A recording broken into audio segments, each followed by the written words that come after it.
Halo, balik lagi di Bipretalk dan kali ini lo bakal ditemenin sama gue, Vida Nurul Asyafi.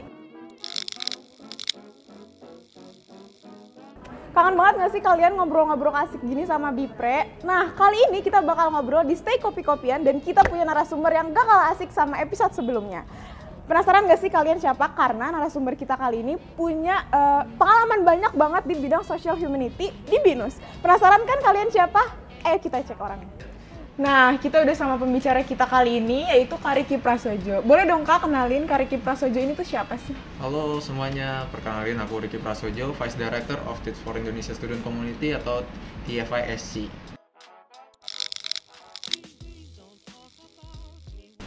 TFISC ya? Ya. Boleh dong ceritain sedikit TFISC ini organisasi atau apa? Oke, jadi TFISC ini organisasi UKM di BINUS University yang bergerak di bidang sosial non-profit.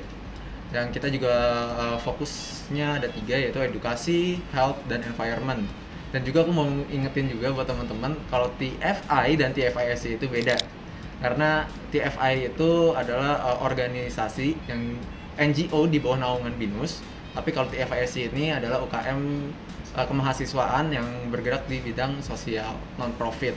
Jadi buat kalian yang nanya-nanya tentang jam komserv atau SAT, bukan ke TFISC ya, jadi tetap ke beda ya berarti. TFI, ya, berarti beda banget. Banyak juga mungkin mahasiswa BINUS yang masih belum tahu. Aku juga baru tahu sekarang.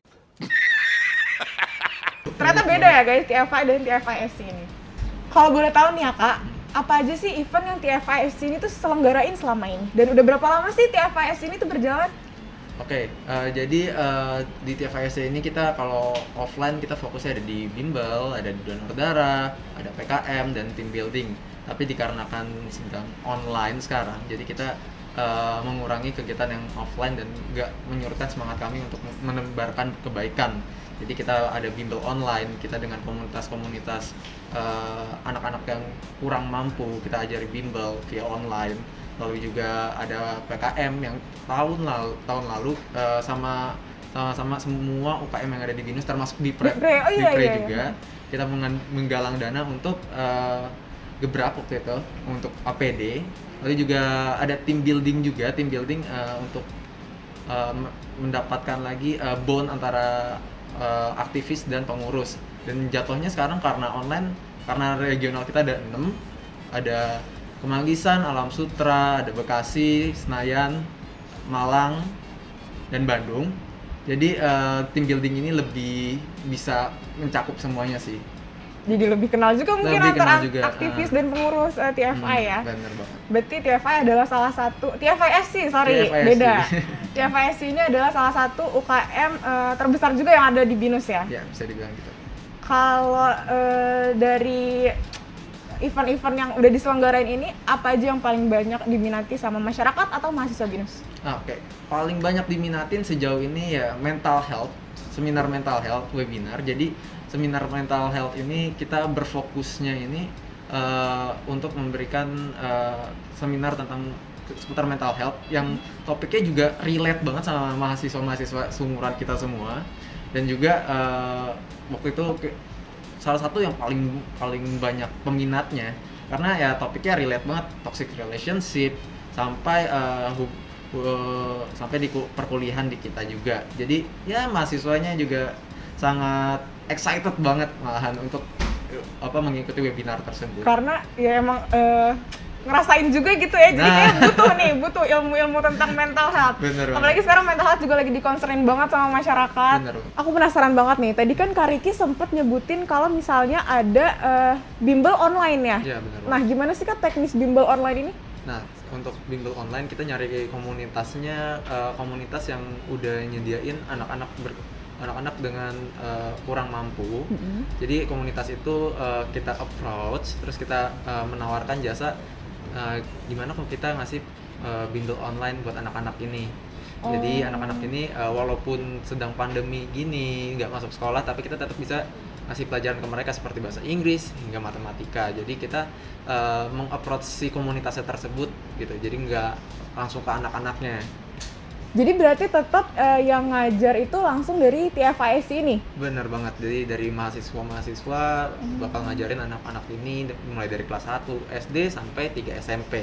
Kayak gitu. Tapi emang bimbel ini dibutuhin banget sih, apalagi online learning yang kadang materinya juga kita masih kurang paham. Jadi dengan ada bimbel ini ya kita bisa lah ya nambah-nambah materi yang masuk gitu. Iya bener, alhamdulillah materinya masuk sih ke anak-anaknya dan mereka juga banyak yang excited banget untuk ngikutin bimbel kita gitu. Kalau dari bimbel ini yang memfasilitasi ini siapa? Berarti dari komunitasnya atau dari TFI? Nah kalau kita lebih menyediakan pengajarnya untuk anak-anaknya. Biasanya si komunitas ini udah menggeter anak-anaknya, anak-anak kurang mampu ini di satu lokasi, lalu diberikan device oleh komunitas tersebut untuk bisa mengikuti bimbel dari kami, sepertinya kayak gitu. Oh berarti TFI ngajar aja ya? Ngajar anak-anak ini ngajar aja. anak-anak. Kalau dari seluruh event nih, apa sih event yang paling challenging gitu? Apa yang paling susah narik interest masyarakat atau mahasiswa BINUS? Oke, untuk paling challenging kebetulan waktu itu aku juga jadi PM-nya, yaitu Sport for Fun. Jadi judulnya Sport for Fun yang harusnya sport olahraga di luar. Jadi terpaksa karena online kita harus ngubah jadi webinar, jadi campaign dan lain-lain. Oh gitu. Jadi masyarakat yang tadinya udah excited dengan olahraga di tempat dan lain-lain, jadi terpaksa untuk mengikuti webinar yang hanya tentang kesehatan dan lain-lain. Sedangkan untuk webinar yang untuk olahraga, kita dari mahasiswa sendiri juga kita jujur-jujuran aja kadang rada malas berolahraga ya kalau pandemi ya. Lebih baik kayak nonton drakoran seharian, rebahan dan lain-lain. Kalau rebahan kita iya bener banget. Jadi agak kendalanya di Sport for Fun sih itu, karena tidak semua audiens kita emang berminat olahraga dan sehat gitu sih. Apalagi olahraganya online. Nah, makin susah. Makin susah. Nah, terus dari yang udah diselenggarain ini juga, TFI pernah nggak sih kerjasama sama organisasi lain? Untuk bekerja sama organisasi lain offline pada saat itu kita pernah kerjasama sama Swimming Basic. Swimming Basic itu untuk event Sport for Fun pada 2 tahun lalu. Kita jadi anak-anak bimbel yang waktu offline itu ngikut belajar sama kita, kita ajarin sama Swimming Basic cara berenang mulai dari materi sampai praktek. Oh, jadi nggak cuma belajar materi sekolah, bisa juga ada funnya di jadi kita for ada fun ini fun-funnya, ya. sport tapi fun juga, sambil belajar sambil main kayak gitu. Terus juga ada warteg gratis yang sama Edozel. Iya, aku tahu. Offline waktu itu ada di kampus Alam Sutra. Kebetulan kita TFISC bagi-bagi makanan buat staff BINUS sama mahasiswa dan lain-lain di situ juga. Nah, untuk saat ini karena online juga nih, jadi kita kurang lebih memanfaatkan media sosial kita untuk mencari media partner seperti Farco BINUS, ada ISEC, lalu yang terbaru ada Yadayaut Indonesia, sama kemarin kita jalanin sama Bipreneur juga, sama UKM lain ada Gebrak juga. Lalu juga untuk event yang webinar, kemarin kita kebetulan ada dari Save the Ocean kerjasama sama Ekonusa, suatu organisasi yang bergerak di bidang kelautan. Lalu juga pas kita menyelenggarakan hari AIDS sedunia, kita mengundang Yayasan HIV/AIDS Indonesia, dan pas kita menyelenggarakan campaign di Kemanggisan, kita mengundang Gajah Kebersihan yang topiknya seputar zero waste dan pengurangan sampah plastik. Gajah Kebersihan. Ini sebuah campaign. Campaignnya apa aja, Kak? Campaignnya itu yang pertama kita ngelakuin ada webinar, dan kedua campaignnya kita bikin poster, dan di dalam webinar itu pokoknya intinya kita memberikan materi tentang zero waste dan penggunaan plastik yang udah numpuk banget nih. Yuk kita sama-sama kurangin bareng-bareng. Kayak gitu sih. Sampah plastik itu kan emang nempel banget sama hidup kita kan. Bener-bener semua hal gitu kita kayaknya memakai plastik, ya kan. Apalagi kayaknya pandemi ini juga pemakaian plastik makin banyak nggak sih? Bener banget, selama pandemi bukannya berkurang, malah faktanya kita mesen GoFood, makanan online, lalu kita beli jajan, lebih sering jajan, dan rata-rata pakai plastik. Makanya itu kita semua harus ada kesadaran dari diri kita Bener. sendiri buat bawa tumbler sendiri, bawa tas kain, ya kan? Nah, terus ya Kak, aku mau nanya, kalau buat promosi sama peran-peran bisnis deh, ngaruh nggak sih sama event yang TFISC ini selenggarain? Nah, kebetulan itu sangat berpengaruh lagi banget pas online gini kan. Jadi kayak yang tadinya kita cuma nyebar poster di BINUS, menyebarkan broadcast dan lain-lain, tapi kita karena online ini terpaksa memanfaatkan lebih tepatnya sosial media yang kita punya untuk mencari media partner yang ada. Jadi kita mencari media partner gunanya untuk apa? Kita untuk pertama untuk lebih menjalankan program-program kita yang ada, dan juga untuk men-reach semua audiens kita yang pengen kita tuju. Terutama event kita kan banyak, ada mental health, ada bimbel dan lain-lain. Nah, kita menggunakan media partner itu untuk men-reach audiens kita kayak gitu. Ya kan sekarang pandemi, orang di rumah aja rebahan, kerjanya buka IG, TikTok, ya kan? Iya, bener. Fun fact, kalian tahu nggak sih kalau TFISC adalah satu-satunya UKM yang ada di 6 region kampus BINUS University?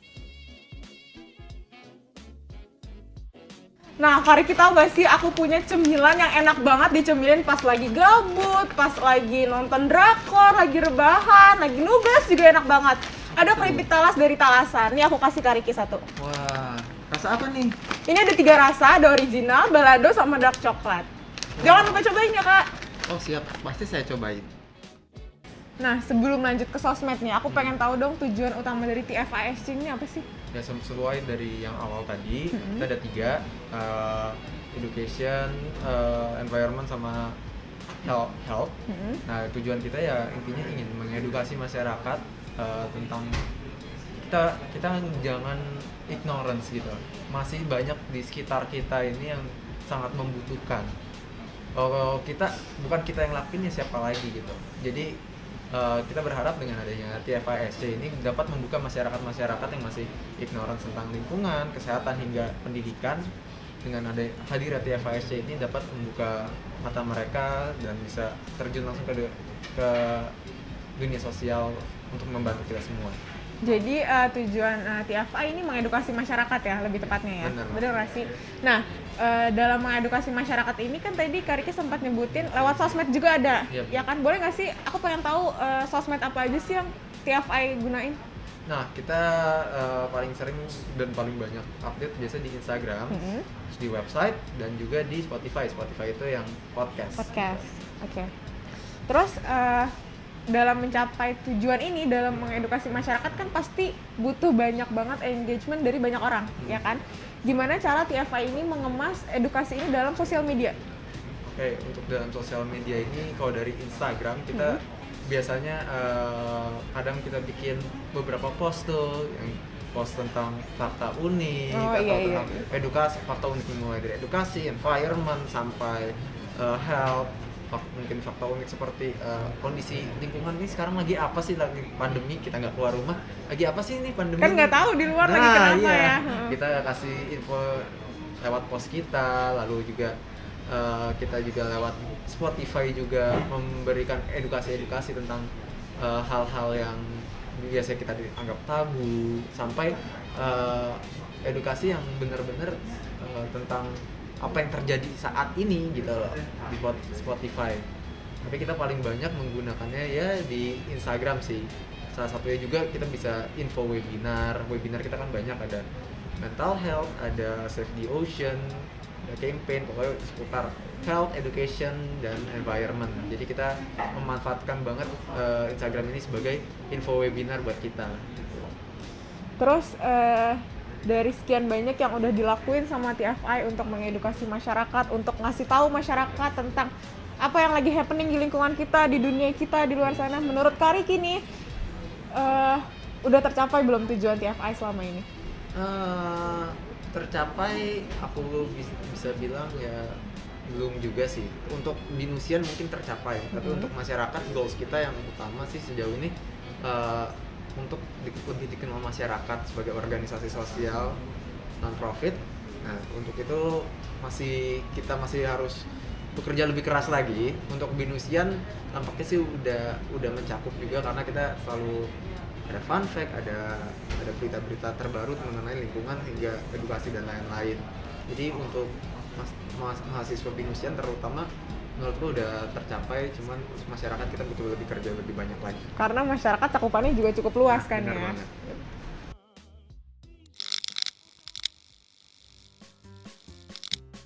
Lebih pilih acara online atau offline? Offline karena bisa terjun langsung ke masyarakat, bisa ketemu orang banyak dan bisa langsung dapat engagementnya secara langsung sih. Lebih pilih ikut terjun langsung ke lapangan atau nyari donatur? Terjun ke lapangan karena bareng-bareng bersama tim nyari dana, terus nanti at the end of the event bakal kerasa euforianya lebih kerasa banget. Terakhir nih ya, lebih mending jadi relawan keluar kota tapi pakai uang pribadi atau keluar kota dibayarin tapi ke pelosok yang nggak ada sinyal? Luar kota dibayarin tapi nggak ada sinyal karena banyak teman-teman di pelosok yang membutuhkan bantuan kita juga, mulai dari edukasi, environment dan lain-lain dan kesehatan.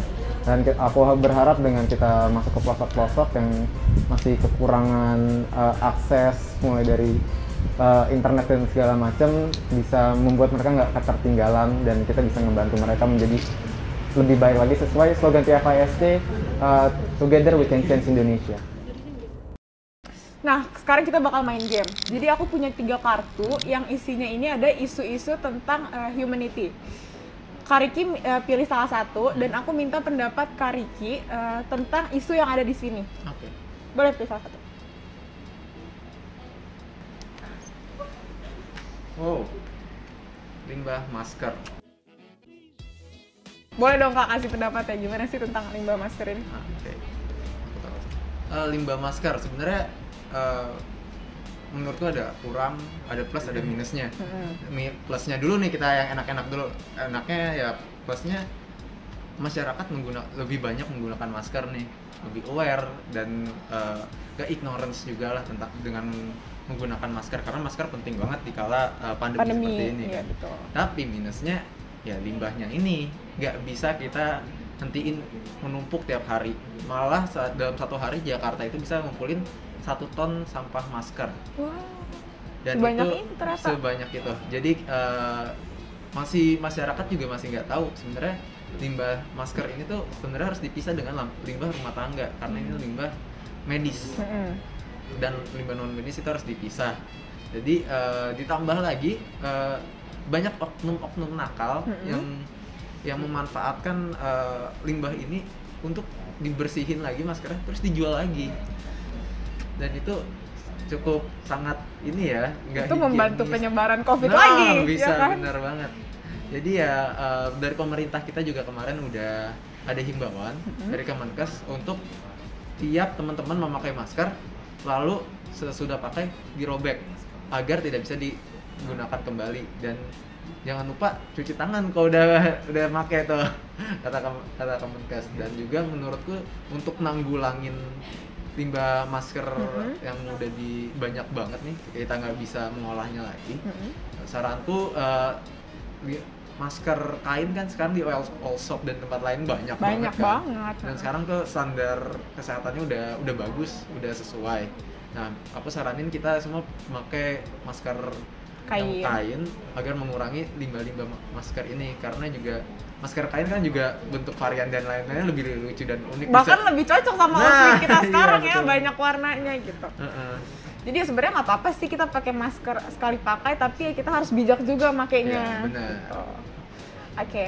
Nah, yang terakhir nih, sebagai mahasiswa, menurut Kariki, gimana sih kita harus bertindak karena pandemi nih ya? Gimana sih menurut Kariki kita harus bertindak dalam penyebaran COVID ini, dan gimana sebagai mahasiswa juga gimana Kariki bisa ngasih solusi buat si limbah masker ini? Oke. Kalau dari aku sih, yang pertama sebagai mahasiswa aku selalu menjaga jarak, seperti kita ini lagi kita menjaga social jarak distancing ya, nih. social distancing juga. Terus sama pemerintah juga udah ngeluarin himbauan baru, bukan 3M tapi 5M. Nambah 2 nih.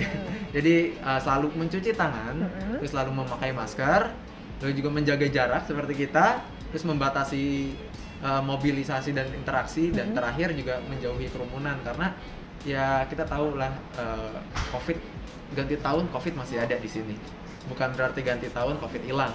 Itu harapan kita tahun 2020 ke 2021 COVID hilang, ternyata masih ada. Iya. Dan masyarakat masih mulai ignorance sekarang. Nah, kita juga berharap sebagai anak muda nih, kita tetap mencontohkan ke orang-orang lain juga sebagai contoh yang baik, pakai masker, menjaga jarak dan lain-lain. Ya, untuk yang kemarin bukber, kumpul-kumpul, mudik, ya ada baiknya harusnya kan dikurangin, tapi ya gimana, ada orang yang kangen, tapi disarankan untuk menunda dulu lah, agar biar makin cepet kita ketemu bareng-bareng lagi, biar makin cepet kuliah offline. Bener, jadi ya kita nggak mau dong tahun depan masih online kan? Nggak mau. Nah, kita juga udah capek nih, hampir 2 tahun. Nah iya bener. Dan terakhir sih paling aku juga saranin dengerin podcast Apatis. Wah, ada apa tuh podcast Apatis? Jadi tuh? podcast di Apatis ini kita ada collab sama tenaga kesehatan. Jadi kita bakal dengerin keluh kesahnya dengan si tenaga kesehatan itu, bagaimana dia harus menangani pasien COVID pada saat melonjaknya tinggi banget, yang sehari bisa dia handle 100 pasien dan memakai APD selama 24 jam. Sedangkan masyarakat di luar masih ignorance dan dia harus nggak pakai masker. Dan dia harus berjuang banget, dan sampai nggak ketemu keluarganya berbulan-bulan karena menjadi tenaga kesehatan. Dan juga kita juga ada episode sama COVID survivor.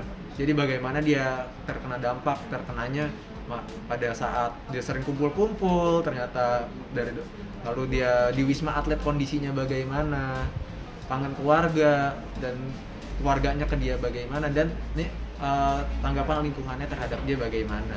Jadi dengan episode itu mungkin bisa menyadarkan kita lagi lah, COVID itu masih ada di sini walaupun ganti tahun. Tuh guys, COVID itu masih ada. Jadi jangan mentang-mentang udah ada vaksin atau udah ngerasa divaksin, kita ngerasa kayak ya udahlah, gue udah kebal, gue udah punya imun gitu. Jangan ya guys. Iya. Sama Apatis waktu itu, podcastnya Apatis tuh sama Bipre pernah juga. Iya, pernah. Jadi di Apatis X Bipre judulnya, di season 2 episode 8, jangan lupa dengerin, karena itu kita ngebahas tentang entrepreneurship, bagaimana kita sebagai anak muda bisa memulai terjun ke dunia bisnis dan lain-lain. Jadi stay tune di Apatis gitu. Gantian ya, jadi buat semua yang udah nonton Bipre Talk kali ini sama TFI, kalian pindah ke podcastnya Apatis buat dengerin tentang entrepreneurship. Iya, bener. Biar seimbang antara entrepreneurship sama humanity. Bener banget. Nah, selama pandemi ini kan banyak banget orang yang kehilangan pekerjaan. Bahkan kayak hampir seluruh pekerjaan tuh terkena dampak dari pandemi ini kan. Pernah nggak sih TFISC ini bikin business for humanity? Jadi kayak misal jual baju tapi profitnya itu buat disumbangin atau penggalangan dana buat orang-orang yang kehilangan pekerjaan ini. Oke, jadi TFISC ini kebetulan juga sebagai organisasi sosial non-profit. Jadi kita untuk melakukan hal itu sih belum pernah, tapi kita lebih bikin event tentang humanity. Seperti contohnya ada dari education ada bimbel, dari environment ada campaign sama ada Save the Ocean, lalu dari health ada seminar mental health, dan seperti itu sih lebih apa ya? Kita lebih support ke teman-teman kita yang kehilangan pekerjaan lain dibanding secara finansial sih, lebih kayak gitu. Terus juga mungkin untuk kedepannya Business with Humanity bisa kita aplikasikan untuk event-event kita buat kedepannya. Untuk campaign tahun ini di Kemanggisan juga kita bisa mengaplikasikan Business with Humanity, dan Waste Management di Malang yang bakal berjalan bulan Juni. Kita rencananya juga bakal Business with Humanity. Jadi eventnya bakal mengumpulkan sampah limbah rumah tangga, kan kita banyak. Nah, kita pisah-pisahin yang bisa dijual, diloak kalau kata orang, kita jual, dan hasil penjualannya itu bakal kita kumpulkan, dimasukkan ke uang kas kita nanti untuk selanjutnya untuk membantu program-program kita yang lain, kayak gitu sih. Oh gitu, jadi TFIC ini sebagai perantara ya? Iya, benar banget. Makasih banget buat kalian semua yang udah dengerin Bipreto kali ini, dan makasih banget buat Kak Riki. Tapi sebelum closing nih, ada nggak sih pesan-kesan Kak Riki buat orang-orang yang nonton video ini? Oke, mungkin pesan-kesannya dari aku, COVID masih ada di tahun 2021. Aku juga pengen ngajak kalian semua yang nonton lebih sabar dan tetap jalanin protokol kesehatan. Kan kita juga pada kangen kampus ya. Kita pengen beraktivitas kembali, melepaskan masker ini, bisa ngobrol seperti dulu, berkumpul tertawa seperti dulu. Pokoknya intinya yuk kita sabar dikit lagi. Aku yakin kalau kita patuh dengan protokol kesehatan, pasti kita bisa cepat-cepat ketemu dan kumpul kayak dulu lagi. Makasih banget Kak Riki buat semua pesan-pesannya yang nonton. Jangan lupa diterapin, jangan lupa jaga protokol kesehatan, pakai masker, pakai hand sanitizer. Nih, aku ada hand sanitizer juga. Boleh dong kita semprot-semprot dulu Kak Riki. Nih.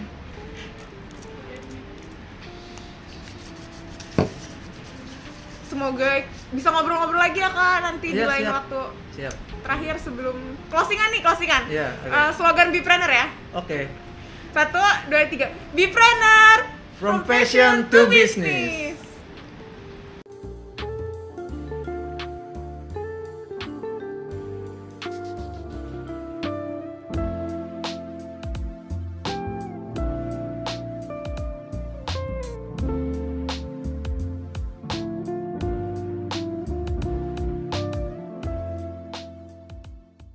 Sit by myself, talking to the